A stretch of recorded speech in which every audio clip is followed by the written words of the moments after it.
Hello everyone, good evening. Welcome to UPSC Warriors channel. This is Soundarya. So we have successfully completed our first 2 units of the chapter 1 of your 11th standard Indian Economic Development NCERT. So we are going to dedicate this session completely for revising it quickly through MCQs. So don't miss out and try to solve the questions, and please drop the answer in the comment section. It is going to be a very interactive session, and I'm also going to take you through some of the formats of the questions that you will be finding in your UPSC preparation. So if at all, if you are going to appear in your next UPSC CSE, then this is going to be very helpful for you, because we are not just going to revise the NCERTs but also find out the question patterns. What are the different types of question patterns we have? Say for example, statement based questions or ABCD types or match the following, etc. So this is going to be very helpful. So please stay with me. We are going to revise this now. But before we begin, I need a thumbs up if the audio and video streaming is fine. Hello Sharmi ma'am. Good evening. Welcome. Hello Rajeshwari Jayaraman. Good evening. Welcome ma'am. Okay. Is everything going good? Is the audio and video streaming fine? Please give me a thumbs up. If the audio is clear for you, please give me a thumbs up. Okay, fine. I think it's good now. So these are the 2 units that we covered. These are the 2 chapters we covered. So we have totally 8 chapters in this NCERT. The first chapter we saw about the Indian economy on the eve of independence. How was the agricultural sector, industrial sector, etc. In the second chapter, we learned about various policy initiatives we came up after getting independence, right? Okay. Thank you, Sharmi ma'am, for confirming. Now, we are going to see some of the questions, and these questions are the very simple and basic questions, because I have kept it so simple only because we are starting the series just now, right? So after this NCERT series are done, and when we are actually getting into the topic, there we will have some different levels of questions, starting from basics, analytical to everything. So here the questions are very simple. So I mean to say, you have to try giving me the answers. Hello JR Karthikeyan sir, good evening, please welcome. Fine. So let's start the first question now. Consider the following statement. See, if you see the previous year UPSC question paper of economy prelims, you will find that recently UPSC is asking more number of statement based questions. So in the statement based questions, what do they ask? They basically give any statement, and they try to give the another statement which is actually going to give a reason to the first statement. Say for example, if something is happening with respect to the US federal banks, what would be the impact, or why it is actually going to do a certain thing with respect to the India or the other economies. So basically, for every concept where there is a cause and consequence, you have to study that clearly. Okay, so if you are studying something, try to relate it with different perspectives, starting from its cause, consequences, how it is going to impact the other sectors of the economy as well as the other countries. So here we have 2 statements, and these statements are talking about the agricultural sector on the eve of independence. Okay, the agricultural sector during the colonial period experienced some growth due to the expansion of the aggregate area under cultivation. So this statement says that during the colonial period, the agricultural sector witnessed some amount of growth because of what? It is giving the reason in the statement itself, due to the expansion of the aggregate area under cultivation. So we have to know whether this statement is correct or not. So what is the second statement that is saying? The agricultural sector witnessed stagnation mainly because of the land settlement, okay, introduced by the colonial government. So second statement is saying you that agricultural sector witnessed a stagnation, and the stagnation can be because of n number of reasons. So you have to be very careful with which reason is the main cause for the stagnation. So here we say that this land settlement is the main cause of the stagnation. So definitely it is very clear that statement 1 and statement 2 are completely different. Okay. So why I have created this in this format? So as to help you know that, so you can easily ignore the first statement. Okay. The first option which says statement 1 and 2 are correct, and statement 2 is the correct explanation of statement 1. Okay. Because these two are distinct, not related to each other. So now tell me, what would be the correct answer for this question? Go through the options. Both statement 1 and 2 are correct, and statement 2 is not the correct explanation of statement 1. Statement 1 is correct, but statement 2 is incorrect. Statement 1 is incorrect and statement 2 is correct. So what is the correct answer? Rajeshwari Jayaraman ma'am, second statement right. Okay. Welcome Sandeep sir. Okay. So any other answers? Can I get some other answers please? Go through both the statements. So this is why reading NCERT becomes very important even after the class. Okay. So read the first statement again. Agricultural sector during colonial period experienced some growth. Okay. So it is not saying that the growth in the agricultural sector was so rapid. Okay. So it is saying it witnessed some growth due to the expansion of what? Aggregate area under cultivation. So it is not talking about the expansion of irrigation facilities. It is not talking about the application of modern inputs. It is not talking about fertilizers, nothing. But what it is saying? It is saying it is because of the expansion of aggregate area under cultivation. Now think and tell me, do you think that this statement is strong? Do you think that this statement is strong? Are there any chances for us to think about having agricultural growth because of, that is some growth because of increase in area under cultivation? This statement is correct according to your NCERT. Okay. See, it is a very basic statement. It is a very simple statement. But if you are not reading NCERT, you will go wrong here, right? Because sometimes UPSC will ask these type of simple questions, yet you will find it difficult. Why? Because we will have that confusion how it is even possible, because the second statement is exactly contradicting. But see, what is the second statement talking about? It is talking about the stagnation. Okay, it is talking about the stagnation which remained for a sufficiently longer period of time because of having very low productivity. Okay, so what is the reason for the stagnation? We learned that, right? Because the productivity in agricultural sector was very low, and that stagnation is mainly because of the land settlement system, the land and revenue settlement system, which forced farmers to pay huge amount of rent, and it also paved way for commercialization of agriculture. So this low productivity and this stagnation is mainly because of land settlement system, apart from other reasons, that is lack of irrigation facilities, lack of inputs, etc. I hope this is clear now. So both these statements are correct, but statement 2 is not the correct explanation of statement A because both these statements are separate, distinct. Okay, is this clear? We have distinct statements here. So the answer would be statement both 1 and 2 is correct, but 1 is not the, 2 is not the correct explanation for A. Let me check who has given the correct answer. Sharmi ma'am. Yeah, okay. So option B, it is the correct answer. Very good. Rajeshwari ma'am, option B, very good. J.R. Karthikeyan sir, B, very good. Okay, fine. Good to go. So now moving to the next question, moving on to the next question. See, which one of the following is, again, you have to be very careful with the terms that you read in the question. Main focus of the economic policies pursued by the colonial government in India. So what is the main objective of the policy, that is the economic policy of the British government in India? So this is what the question is asking you. So it is exchange of spices for gold, monopolizing the trade of India with Britain, which means what? Does it wanted to monopolize the trade of India only with Britain, or was it aimed at industrialization of India? And then protection and promotion of the economic interest of their home country, that is Britain. Okay, so what is the correct answer? Tell me in the comment section. So what is the correct answer for this question? Which of the following is the main focus of economic policies pursued by the colonial government? Okay, option B. So is this for question number 2? So please also mention the question numbers in the comments, because we have some 10-15 minutes lag in the comments, right?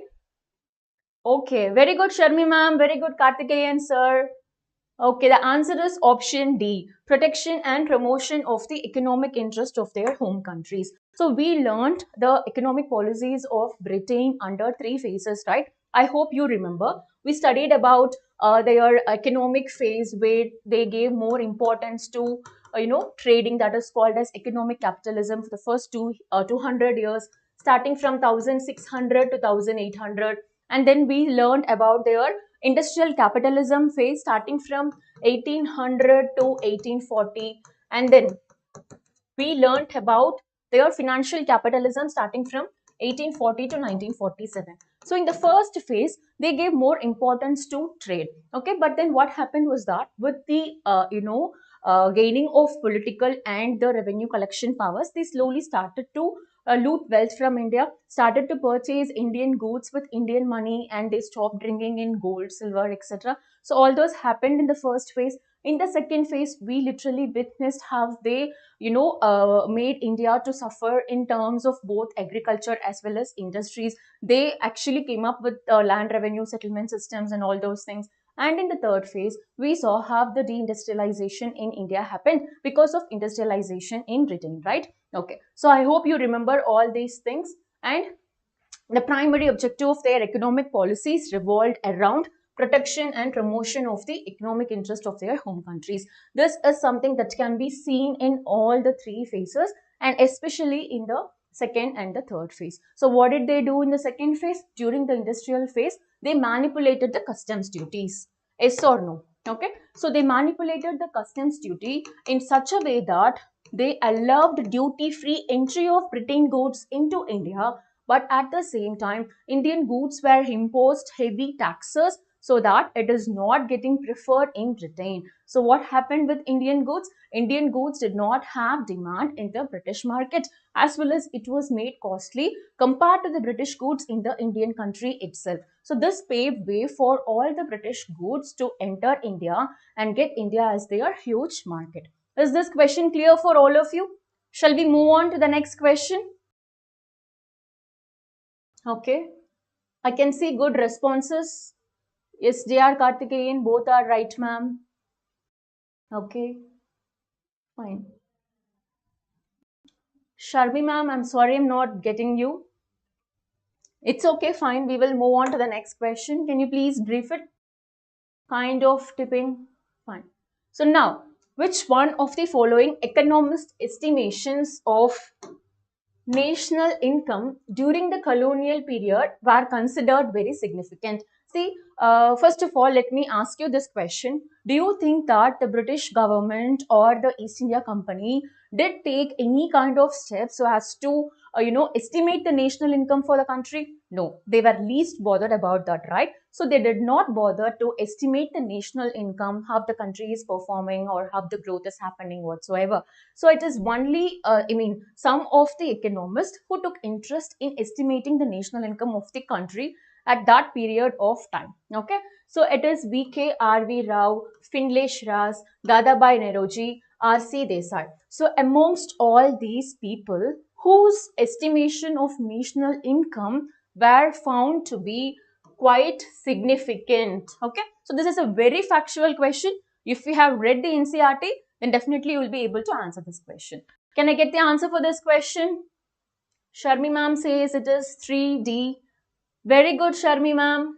So it is R.C. Desai. Okay, so in addition to all these people, we have William also in the list, who were the pioneers in estimating the national income. And now let me ask you some other question related to this. What is the national income of India at that period of time? Any idea? Any idea about the national income or the growth rate of India during this time period? Any idea? Okay, so it was less than 2%. So the national income was less than 2%, and the per capita income was even less. Okay, so it was just 0.5%. Just remember this. Okay, fine. So moving on to the next question. So here we have again a very important as well as interesting question, because questions on these lines were already asked in your UPSC. Which of the following modern industries, okay, note this term, modern industries, were in operation, okay, so during the British rule in India in the second half of the 19th century. So I'm not going to explain anything, but I just need answers from you. Then I will explain the question. So the question is basically asking you what are all the modern industries in operation during the British rule in India, and give importance to this line in the second half of what? The 19th century. So it is iron and steel or cotton and jute, sugar, cement, paper. I need answers from you. Okay. So take some time and then give me the answers. What are all the modern industries existed in this time period? Okay, I'm getting answers. Sharmi ma'am says it is 4C. Okay. I need answers from other people also. J.R. Karthikeyan sir, Sandeep sir, Rajeshwari ma'am. Okay. 4C. Let's check 4C is correct or not. It is obviously correct. Why? Because when I say the second half of 19th century, it largely refers to the time period between 1850s to 1900, right? Okay. So during this time period, we did not have many modern industries coming up. Okay. So it was only cotton and jute textile industries being existed in India, and the cotton textiles were largely owned by Indians and jute textiles were largely owned by the foreigners. And in your NCERT, you will also know that this is something confined to the western region and this is something confined to the eastern region. Then what about these industries? Iron and steel, sugar, cement, paper, etc. So while discussing the chapter, I told you that these industries started to take their roots only in the first half of the 20th century. That is, after 1900s only, we started to witness the growth of these modern industries. But again, it is limited only to these sectors. We did not have any modern industries growing up in addition to these sectors that are listed here. Okay, so this is one of the drawbacks we learned under the industrial sector. So we had iron and steel industry, that is TISCO. We learned about TISCO, na? That is Tata Iron and Steel Industry, to be the first iron and steel industry to get set up in India. And then we had these industries like sugar, cement industry and paper industry coming after the World War II. Okay, so what is the correct answer here? It is 2 only. You have to be very careful with all the words given in the question. Is everything clear? Do you have any doubts? Please drop a message in the comment section. If everything is going fine, please let me know. Is everything clear so far? Okay. So moving on to the next question. So we have the systemic industrialization of India by the economic policies pursued by the colonial government. Okay. So what is that aimed at? So whatever policies that they took so as to do something with respect to the industrial sector, it had its own objective. So what was the objective? Make India an exporter of raw materials and consumer of finished products from Britain, make India economically dependent on Britain, annexation of princely states and their territories, make India a net importer of goods. See, all the statements seem to be correct, okay? But the question is asking you about the objective of the colonial policies that they had, okay? So what is the most appropriate answer amongst all these options? Let me know in the comment section. Rajeshwari ma'am says it is 4C. J.R. Karthikeyan says it is 4C. I think we are in question number 5 now. I'm not sure if it is because of lagging. Okay. I'm waiting for a few seconds. Just let me know what is the answer for the fifth question. What is the answer? So what is the objective of whatever policies that they had? It is mainly to make India an exporter of raw materials and consumers of finished products. So this is something with which your NCERT will actually start. If you go through the chapter 1 of your 11th standard NCERT, the introduction para itself will talk about this. That is, the economic policies of Britain were mainly aimed at making India an exporter of raw materials and consumer of finished products. It is because even before the entry of the Europeans, that is talking about the East India Company in India, India was doing good in terms of all the sectors of the economy, starting from agriculture, industry, trade, etc. Because we found that agriculture was doing good, it was self-sufficient, and even we had some manufacturing industries in India. We had some handicraft industries in India, which is mainly using the precious stones, tools, and then we had the spices and all those things with good quality. Okay, so that is something that led these goods to have a huge demand in the world because the quality of goods was so high. Okay, But once these British people entered into India, they made India a mere exporter of raw materials. How? I told you, because they manipulated the customs duties and all, right? So by means of which they made India an exporter of raw materials and then the consumer of finished products. So amongst all these options that you have, this is something that is mostly close to the question. Okay. So very good, J.R. Karthikeyan sir. It is 5A. Fine. So moving on to the next question. So we have only 15 questions for a revision. So I think you can stay with me for next few minutes and then answer the question. Okay, this is done. And then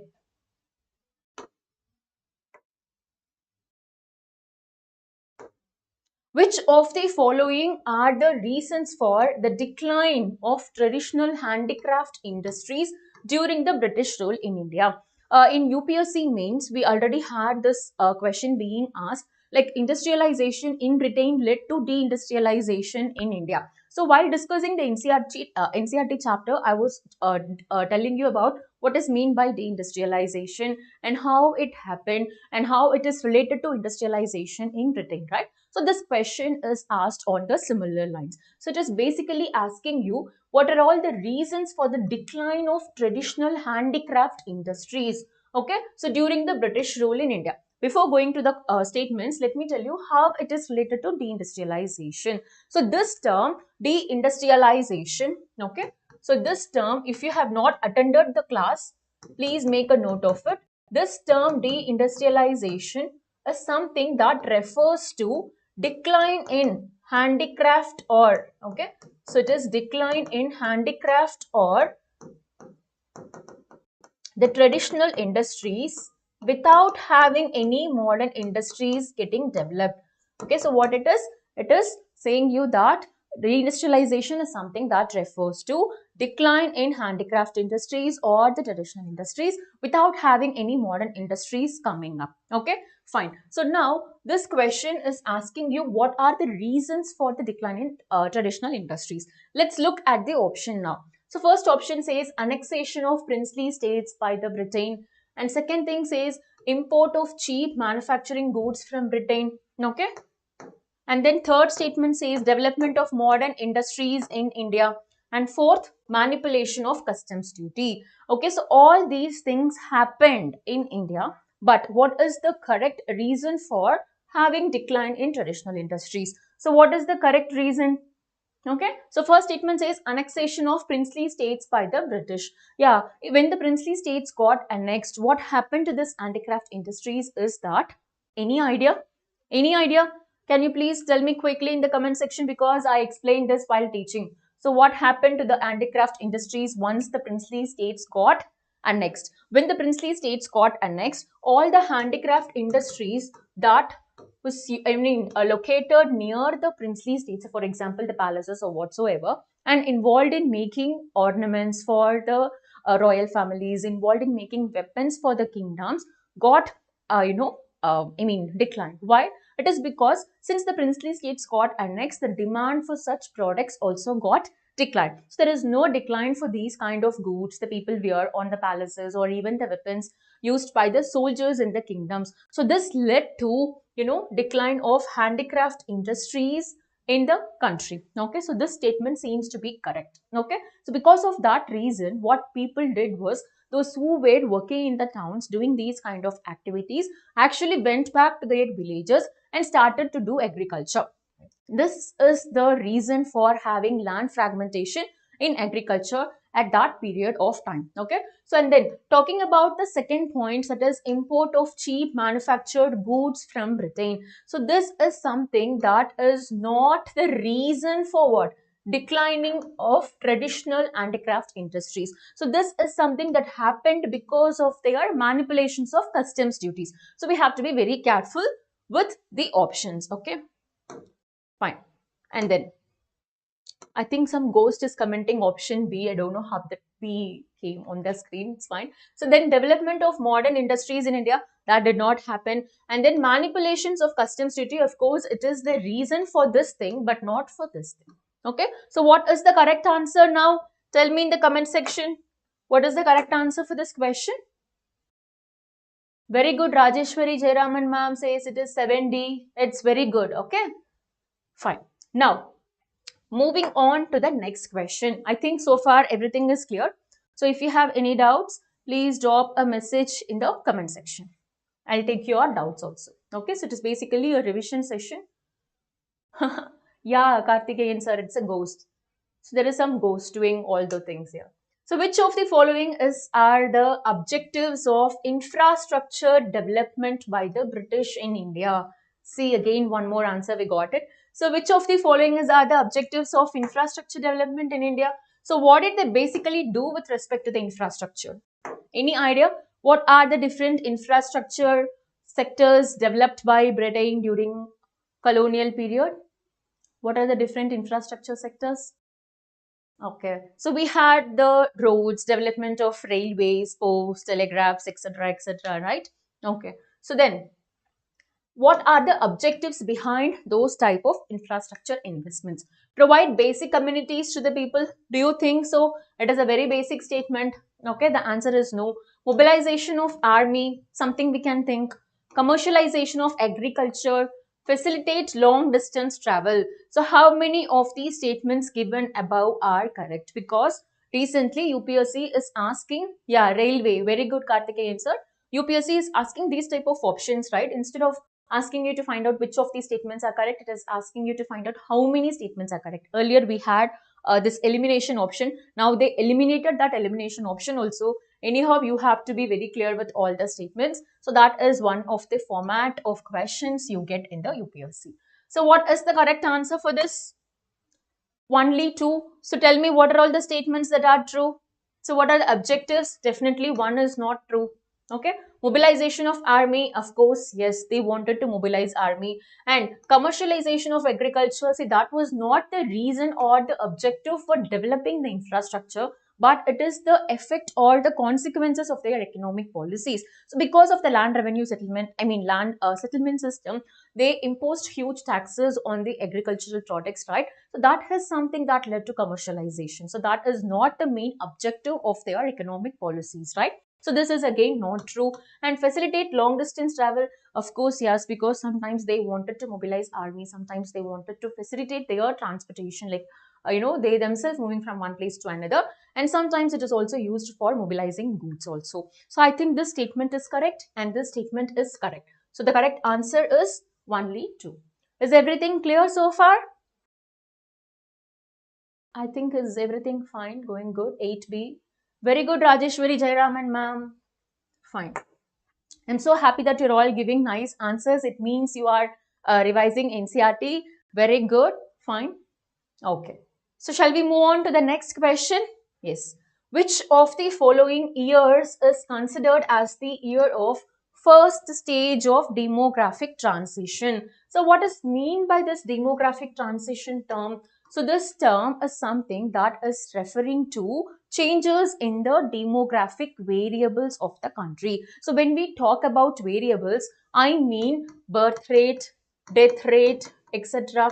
Okay. So when the birth rate and the death rate pattern is changing significantly, marking a shift from the previous record, then we term that as the stage of demographic transition. Okay. So in India, there are actually, before going to this question, let me tell you, there are basically or most importantly 4 stages of demographic transitions we can record. Okay, we can witness in the countries. So starting from the first stage, so first stage is something in which the country will have very high rates of birth and death. Okay, in second stage we will witness decline in death rate. In third stage, we will witness decline in birth rate. Okay. In the fourth stage, we will witness decline in both birth rate as well as death rate. So why these things happen? It happens because of the progress we have with respect to the medical facilities. It happens because of the conditions of famine. It happens because of the other associated factors also. So before 1921, India was having Okay, I told you the answer. So what is the answer for this question? It's 1921. So after 1921, India witnessed the first stage of demographic transition. It means India did not have that much amount of population at that time. So both the birth rate, because of the famine and other conditions, so the death rate was very high, but then the birth rate the birth rate remained low. Is this clear, all of you? Okay, so after 21 only, the population started to, witness changes. Yes, Rajeshwari, Jayaraman ma'am, 9B, it's okay. 9A is the correct answer for this question. So after 1921 only, we started to we started to witness shift in the population in the country. So we discussed all these things while discussing about the demography of the country. Okay, fine. So moving on from here. Next question, question number 10. Okay. So due to which of the following reasons did India adopt it is very important question because I explained this briefly, mixed economy model on the eve of independence. So after independence, why did we go for a mixed economy model? So this is the question. Planning is not possible in a free market economy. Jawaharlal Nehru had strong socialist leanings and faster economic growth was witnessed by the state economies in 1950s and 60s. Before answering this question, let me know in the comment section whether you know the difference between the three different types of economic systems. Do you all know the difference? We studied about what is mean by market economy. We studied about what is mean by state economy or command economy. And then we studied about the mixed economy. So what is this economic system? Economic system is nothing but the mechanism in which the countries will decide how much of goods and services to be produced and what type of goods and services to be produced and for whom it has to be produced, right? So these three economic questions will be decided on the basis of what? Who is going to decide the answers for this question?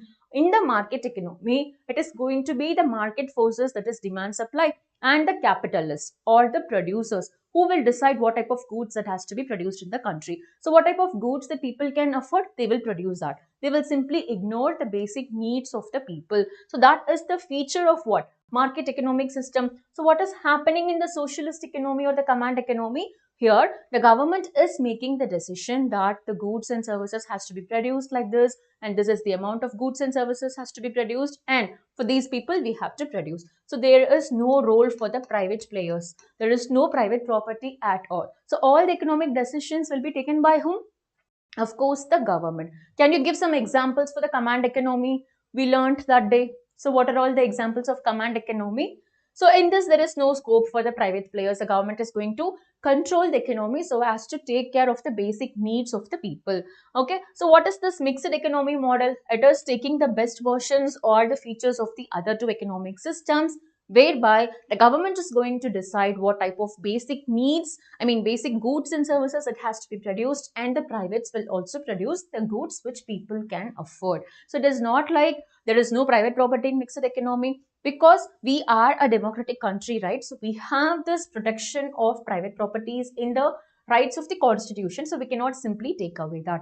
But then the government intervention is must, and it is very needed for a country like India, which is exploited for almost more than 200 years. So it was felt that government intervention is needed so as to take care the basic needs of the people, and then we will also need some investments, and we need also the participations of the private players, so that we adopted this mixed economy model. Okay. So but then we also studied some of the other reasons. We also took examples from what is happening around the world at that time, that made us to choose the mixed economic model. So where I discussed all these elements in place, we learned so much from the Great Depression of 1929, how a market economy can lead to a failure.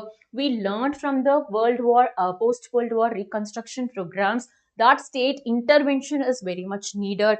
Okay. And we also found that the command economies, that is the economies especially who are having state interventions, are witnessing fast growth in this particular time period. So all these factors made us to go for what? Mixed economic model. So Jawaharlal Nehru also had a strong socialist leanings, but not the socialism of the Soviet Union type, which is, mostly tilted towards the state economy or the command economy model. Is everything clear so far? If you feel that these things are, being thought so past, it's because we are just revising. I recommend you to go and watch the previous videos where we studied the NCERT page by page. Okay, fine. Now, so what is the correct answer for this question? It is all the statements.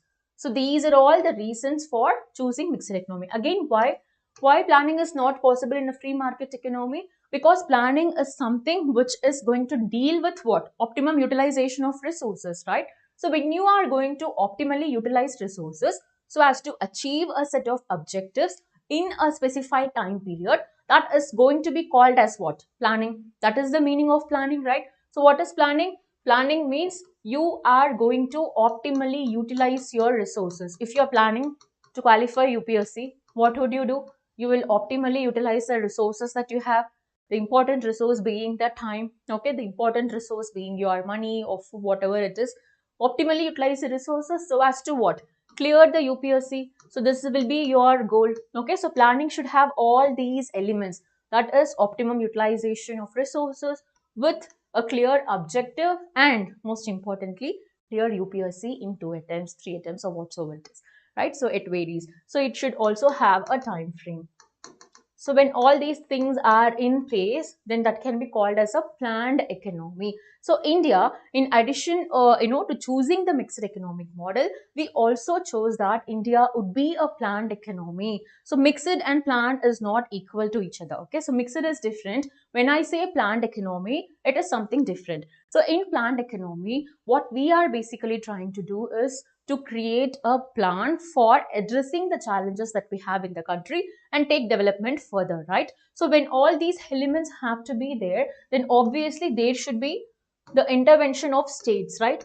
So state intervention is much needed because if we give powers, if state is taking control of all these elements, then it would be easy for us to make a plan. But when there is no such authority, when everything is operating on its own, you would have heard about that invisible hand concept and all, where the market is going to decide everything, then there will be no one to make plans now. So that is something which is not possible in free market economy. So that is why that statement is also correct. Is everything going good so far? Is everything clear? Can I get a thumbs up if you're able to understand everything? Okay. So moving on to the next question, we have only 5 questions left. Okay, thank you, ma'am, for confirming. Thank you, Jaya Karthikeyan sir, Rajeshwari ma'am. Good. So now, which of the following are the goals of 5-year plan? It is a very basic and very simple question, but let me check if you are able to answer it. Growth, modernization, self-reliance and equity. So what is the correct answer here? Tell me in the comment section. Which of the following are the goals of 5-year plans? I told you, no, whenever there is a plan, we need some goals. So the answer is all the, oh my God, I'm so sorry. I kept the answer page. I didn't say it. It's okay. So what are all the objectives of the 5-year plans largely? When we talk about planning commission, it says 5-year plans. It is all of the above, that is growth, modernization, self-reliance and equity. Why? We need growth because we need to have increase in production of goods and services. We need modernization because we did not have so many modern industries at that time. Even the inputs in the agricultural sector was very traditional. Okay, so and that is why we need modern inputs for rapid development, for diversification of industries, use of technologies or whatsoever it is. Self-reliance, it is because we are importing food grains from another country, so we are not we are not self-reliant across all the sectors of the economy, not just in agriculture. Even in the industrial sector, we had to import the main capital goods from the other countries. Now tell me, what is mean by capital goods? Any idea? Any idea of capital goods? What is mean by capital goods? Tell me. Capital goods refers to, because at that time India had to import the critical raw materials for the industrial sectors from the other countries. We also had to import some agricultural machines also from other countries, but then that was not suitable for a country like India where the farm size is comparatively less. So remember, these are the points we discussed now. Okay, so what are capital goods? It refers to goods which are used for making further production. So I gave you the example of tailor machine maybe, right? So this is something which is used to make further productions like lead machines, etc., etc. So we did not have enough of capital goods in India at that time. In fact, this was one of your previous year questions in your prelims. Okay, so that is why it is needed to have self-reliance so that our sovereignty is not getting affected. Okay, and then equity. What is meant by equity? The economic growth prosperities should reach all sections of population. So there is always a confusion among freshers that what is the difference between equality and equity.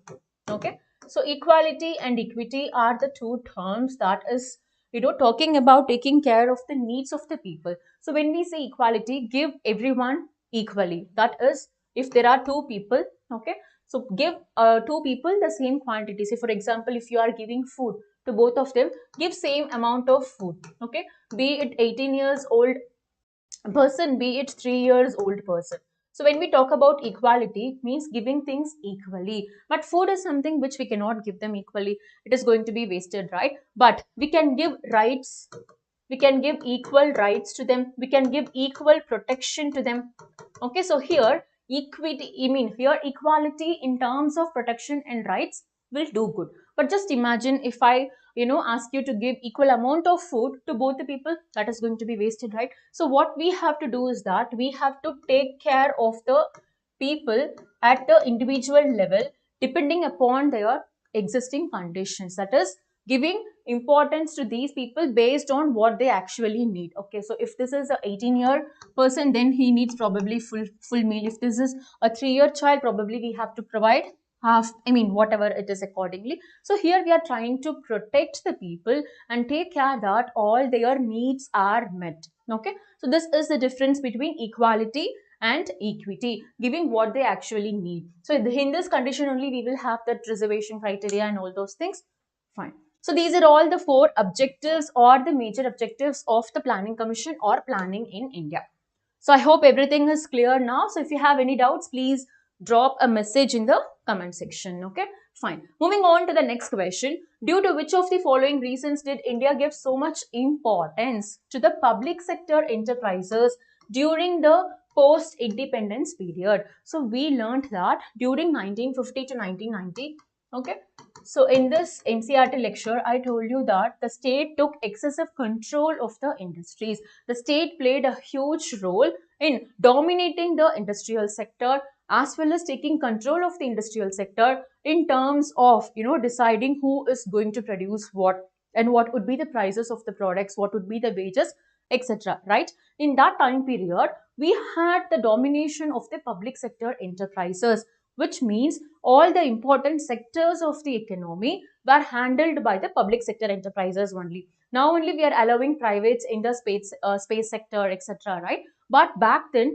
we had even the hotels, we had the telecommunication sectors, etc. operated only by the public sector enterprises. So just imagine the level of control the government had in terms of reservation, the government had in terms of control and regulation. Okay, so talking about that, what are the probable reasons for having excessive powers to the public sector enterprises? Okay, Atif sir, welcome.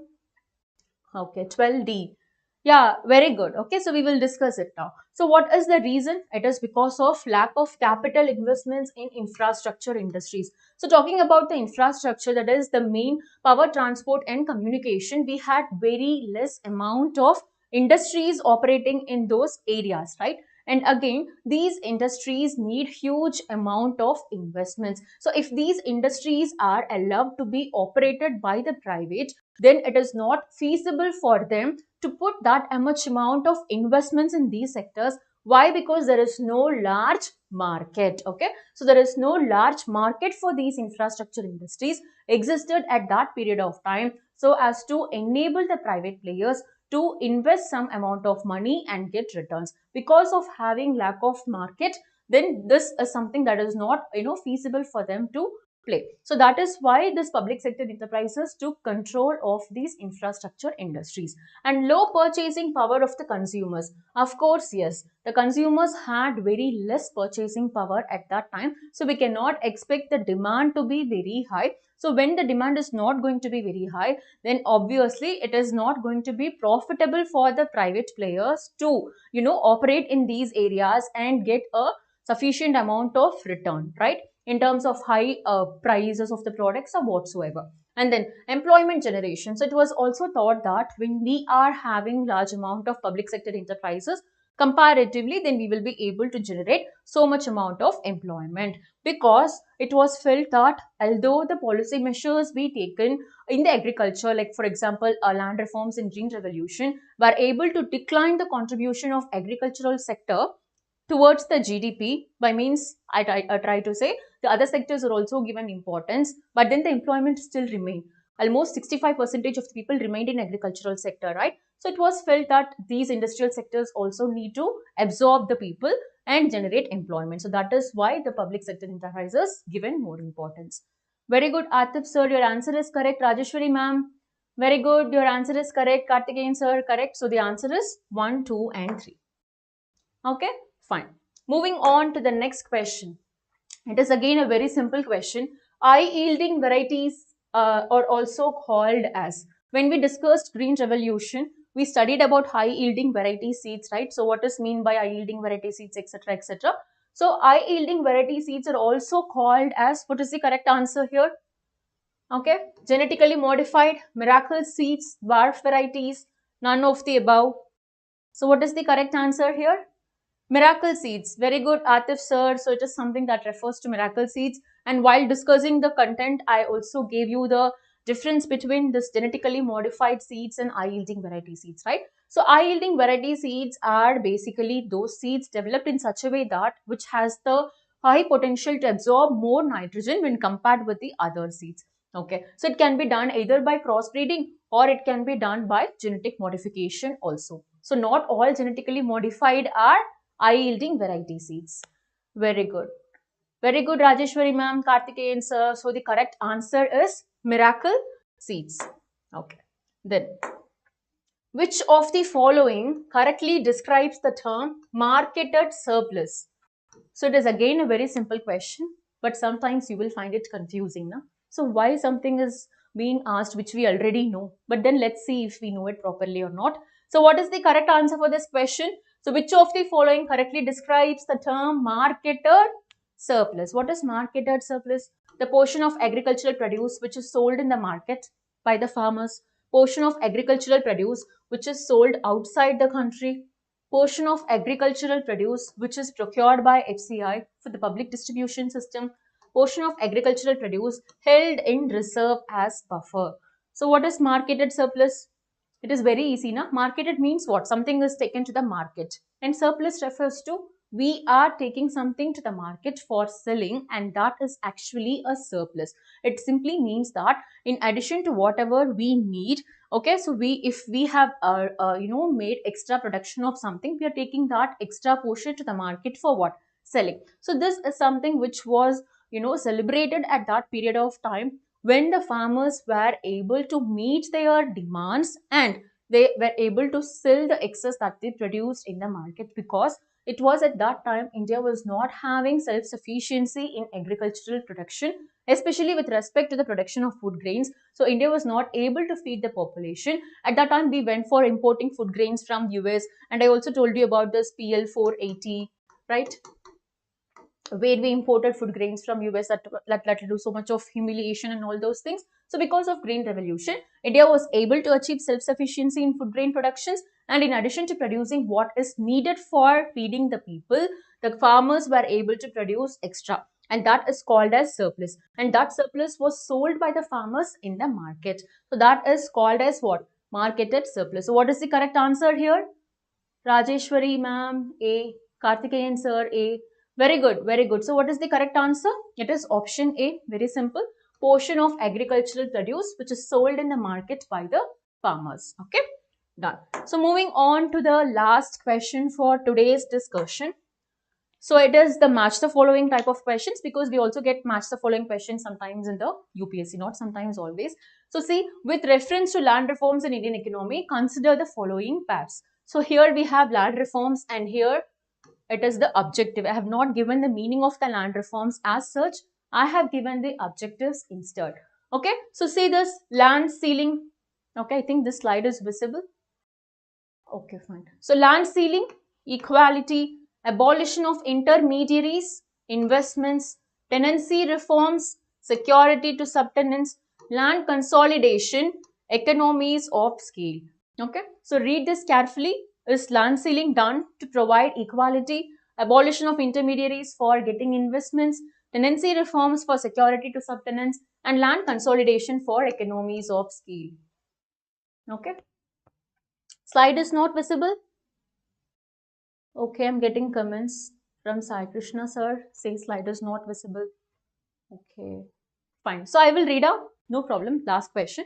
So talking about the first one, land ceiling and equality. The question here says how many of the pairs are correct. So land ceiling is something which was introduced to set an upper limit of what? Of the maximum amount of land that any individual can own, right? So why it is done? It is mainly done so as to reduce the amount of inequality existed at that period of time.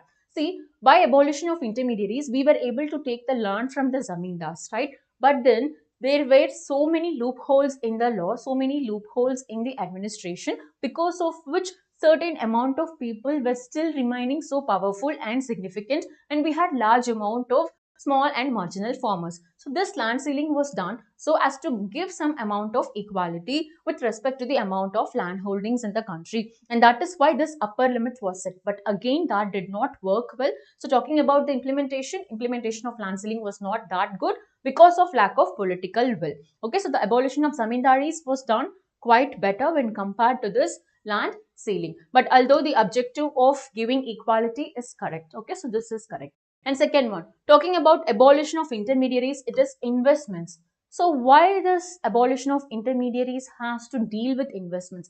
It is because, as I already told you, zamindars were not the owners of the land, right? So they did not have enough or interest in increasing the investments or the productivity. Why? Because anyhow, if they are not going to provide or submit the revenue at a fixed date, then their land ownership is going to get cancelled. So they will be removed from the ownership, and that land will be given to someone else who can actually pay the rent or the revenue. So that is why zamindars did not take enough interest in doing something for investments or increasing the productivity. So it was felt that if that zamindars are getting abolished and the ownership is actually given back to the farmers, farmers will feel that it is their land, right? So they will have some amount of interest in doing some kind of investments. And when the revenue rates are also getting decreased, it would be easy for the farmers to even think about doing something for investments. So the main agenda of this abolition of intermediaries is to increase investments in the agricultural sector. So this is also correct. Okay, I hope everything is clear so far. And then tenancy reforms, security to the subtenants. See, in abolition of zamindaris, we just removed the land ownership and given it to the owners of the land, that is the original owners of the land. But then we had two types of tenants. One is called as the occupancy tenants and another one is called as the subtenants. So who are this occupancy and subtenants? Occupancy tenants are those who have ownership rights, who are the actual owners of the land. So talking about the subtenants, these are the people or the farmers who do not own any land, but they go and work in the others field. Okay, so probably they take land for lease and then they cultivate stuffs and then get production and then sell it, sell it in the market and then pay the amount for using their land for cultivation. So these type of farmers were large in numbers. Okay, so this abolition of intermediaries did not do any favor to the subtenants, because these subtenants were deprived of proper wages, deprived of security of tenure. Say for example, the maximum time period for which they can use the other people's land, etc. So these reforms were in place so as to ensure that they get proper security of tenure as well as the wages get regulated for them. So this is something which is aimed at providing security to the subtenants. Okay, this is again clear. And then Karthikeyan, options visible, Agala ma'am. Okay, Karthikeyan sir, no problem. We are going to discuss this anyhow because I think this slide is not that visible. I'll explain it orally to you. Okay, and then land consolidation, economies of scale, because we had fragmented lands everywhere, right? Say for example, if a person A is owning a land here, he probably had another land here. Okay, person B is owning this much area of land here and he is having another land here. So person C is having land here and here. Okay, so all these things are, leading to wastage of resources. Why? Because if we take the land of person A from here, okay, and give it to him here, and take the land of person B from here and make it here, then it would be probably easy for them to make use of the whatever inputs that they are going to use in agriculture for having maximum yield. This is something talking about the economies of scale. That is, there is a need of minimum area of operation, so has to have all our inputs working in favor of getting higher yield. So this is the objective of land consolidation. Okay, so what is the correct answer here? The slide is not visible, Karthikeyan, because idil answer irukkiradunala I have not shown this. Okay, so the answer is all the 4 only. Okay, so how many of the pairs are correctly matched? It is all the 4. Is everything clear so far? We are actually, in the end of today's discussion, and we completed successfully all the 15 questions for today. Do you have any doubts? Is everything clear? Okay, Sharmi ma'am says all very good. Ma'am, answer is correct. J.R. Karthikeyan sir says okay, ma'am. Okay, fine.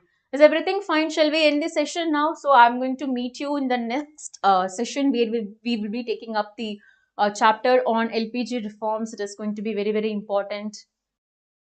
Okay. So I insist you all to please join me in the next live session. Probably we will be having it on Friday, 5:30 p.m. or 6 p.m. Okay. It's okay, Karthi sir. It's okay, fine. Yeah. So where we will be discussing about the LPG reforms, and that is going to be very, very interesting, because I'm going to take you through all the conditions that possibly led to the BOP reforms of 1991, and that is a major shift in the economy of India, post which we had so many changes happening in the country. So we are going to deeply discuss what are the causes of BOP crisis. We had 3 BOP crises, right, within the 1990 time period itself. So we will see the causes for all those things and how India opted out of it, and what is the role of IMF in it probably, and what are the conditionalities imposed by IMF, and what actually happened after that. Okay, so I think, yeah, everything is fine. So that's it for today. Thank you so much for joining, and stay tuned with us for more updates. If you have not subscribed to UPSC Warriors channel, please subscribe. Thank you. See you all. Bye.